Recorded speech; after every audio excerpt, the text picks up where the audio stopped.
तो Nernst equation का हम लोग प्रूफ देख लिए, जितने भी इक्वेशंस थे related to electrochemistry electrochemical cell से वो सभी इक्वेशंस हम लोग देख लिए। तो उसके बाद हम लोग सामने एक क्वेश्चन है, तो इस वीडियो में हम आपको बताएंगे कि कैसे स्टेप वाइज बढ़ना है नर्स इक्वेशन के क्वेश्चन को सॉल्व करने के लिए। तो ये आपका रिएक्शन दिया हुआ है, ओवरऑल सेल रिएक्शन है। ई नॉट सेल आपका दिया हुआ है 1.05 वोल्ट, आपसे ई सेल पूछ रहा है, ठीक है।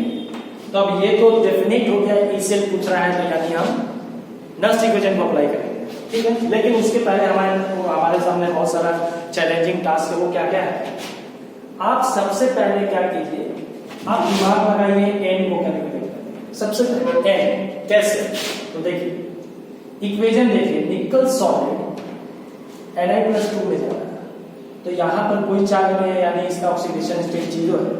तो 0 से +2 यानी ऑक्सीडेशन, और ऑक्सीडेशन आपको बताया गया है हमेशा एनोड पर होता है। तो आप ये एनोड पर से रिएक्शन लिखिए, निकल सॉलिड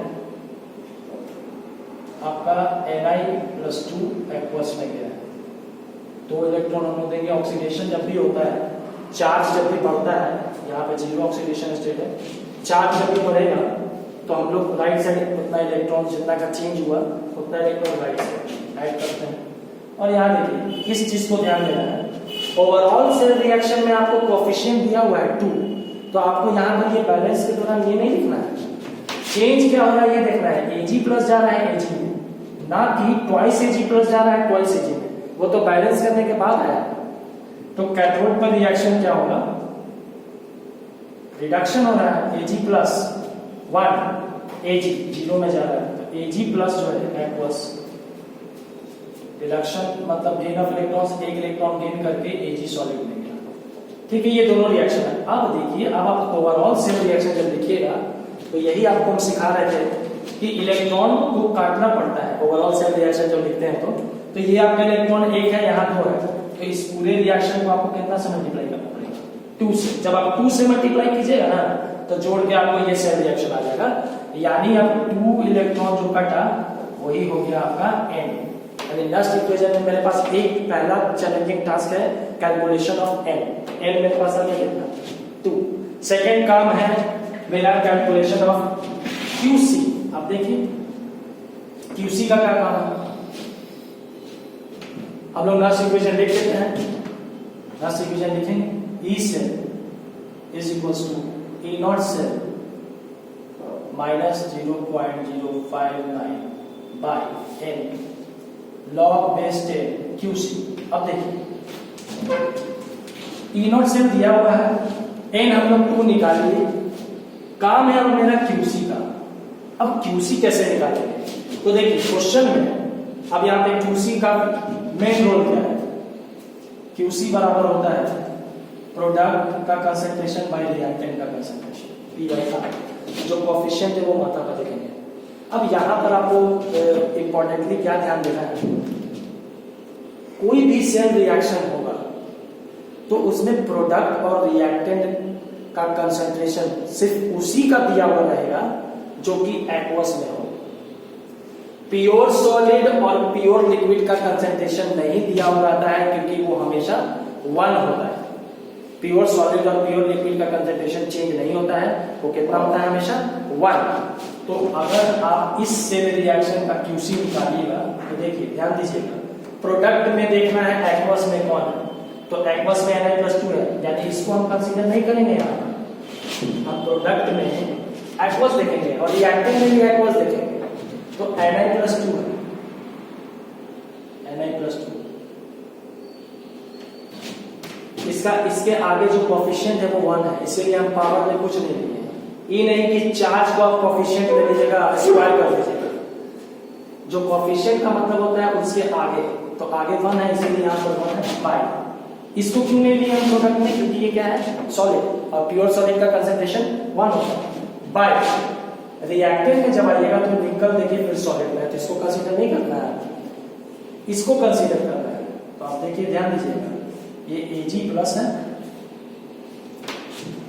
और इसके आगे कोएफिशिएंट 2 है, तो ये स्क्वायर में चला जाएगा ऐसे, ठीक है। जो कोएफिशिएंट है वो पावर में जाएगा, इसका कोफिशिएंट 1 था इसलिए 1, और इसका कोफिशिएंट Ag प्लस एक्वस में है तो भाई 2 है, तो ये स्क्वायर में चला गया। ठीक है, अब इसका क्वेश्चन में आपको कंसंट्रेशन दिया हुआ था, क्वेश्चन में कंसंट्रेशन इसका दिया हुआ 0.160 m, कंसंट्रेशन यानी दिया हो जाएगा मोल पर लीटर, कैपिटल M मोलैरिटी, और इसका कंसंट्रेशन आपको दिया हुआ है 0.020 m।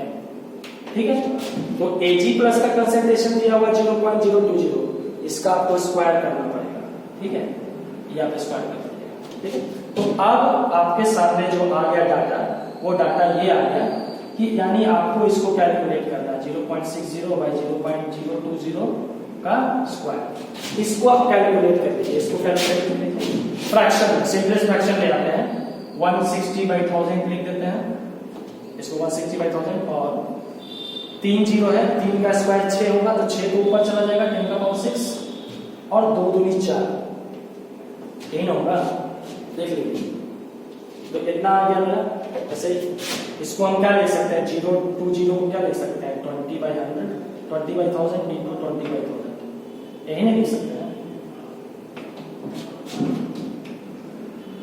0.020 को अगर हम लोग लिखेंगे तो इसको क्या लिख सकते हैं, 20, अगर आप इसको स्क्वायरिंग लेके चलिएगा, देखिए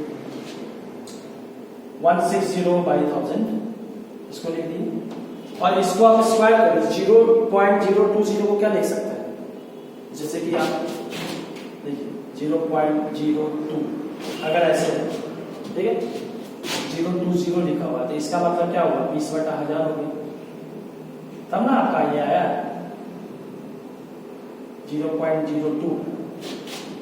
ठीक है, तो इसका मतलब हो गया, हम लोग क्या लिख सकते हैं, कंसंट्रेशन आपका शायद बुक में देख लेते हैं कितना दिया हुआ है, कंसंट्रेशन आपका 0.002, सॉरी यहाँ पे कंसंट्रेशन आपका चेंज हो गया, ये 0.002 का स्क्वायर कंसंट्रेशन दिया हुआ है। तब इसका स्क्वायर आप कर दीजिए, 4 हो जाएगा, और 3 का पावर स्क्वायर कीजिएगा तो स्क्वायर में 6 चला जाएगा, इसको आप सॉल्व कर दीजिए, 1 2 3, ये 3 चला गया। ठीक है, अब कितना आ गया आपके पास, इसको काट दीजिए 40 से, तो मेरे पास आ गया जो डाटा आ गया 40 इंटू 10 का पावर 3, यानी इसको आप लिख सकते हैं 4 इंटू 10 का पावर 4। तो QC का वैल्यू आ गया, आपका QC का जो वैल्यू आ गया वो आ गया 4 इंटू 10 का पावर 4, और इसके बाद आप इसका लॉग ले लीजिए, लॉग ले लीजिए, देखिए लॉग QC है ना, लॉग QC निकाल लीजिए, लॉग बेस 10 कितना का निकालना है, 4 इंटू 10 का पावर 4। तो इसको आप a इंटू b के फॉर्म में, इसको इसका मतलब क्या होगा, इसको कैसे सॉल्व कीजिएगा, तो log 4 प्लस x का पावर n के फॉर्म में है, तो 4 log 10 हो जाएगा। ठीक है, log 4 का वैल्यू 0.602 होता है, प्लस 4 और log 10 1 होता है, यानी हो गया 4, इसका वैल्यू हो गया 4.602। तो ये अब यहाँ रख दीजिए, E0 दिया हुआ है, n पता चल गया, log QC निकाल लिए, E से हम लोग कैलकुलेट कर देंगे। तो नस्ट इक्वेशन का क्वेश्चन आपको ऐसे सॉल्व करना है, पहले n निकालिए, फिर QC में प्रोडक्ट और रिएक्टेंट का वही रेशियो लीजिए जो आपका एक्वस में, सॉलिड और लिक्विड का कंसंट्रेशन आपको कंसीडर नहीं करना है क्योंकि वो हमेशा 1 होता है। नेक्स्ट जो आपका मोस्ट इंपॉर्टेंट पॉइंट ये है कि आपको क्वेश्चन बनाते समय लॉग का जरूरत पड़ेगा, तो हम लॉग का आपको वैल्यू लिखते रहे, ये आप डेफिनेटली याद रखिएगा।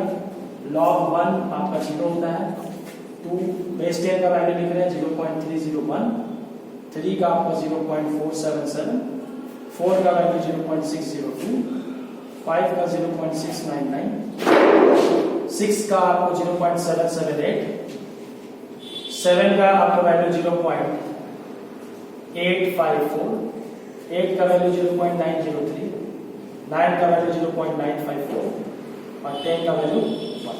तो ये आपको लॉग का टेबल, क्वेश्चन में लॉग आपको नहीं दिया हो जाएगा, ये कोई जरूरी नहीं है कि आपको लॉग दिया ही बनेगा वैल्यू, तो आप लॉग QC का वैल्यू पहले अलग से निकाल लीजिए, E0 से दिया हुआ रहता है, n का वैल्यू निकाल लीजिए, उसके बाद कैलकुलेट कर लीजिए। ठीक है, नेक्स्ट वीडियो में फिर मिलेंगे।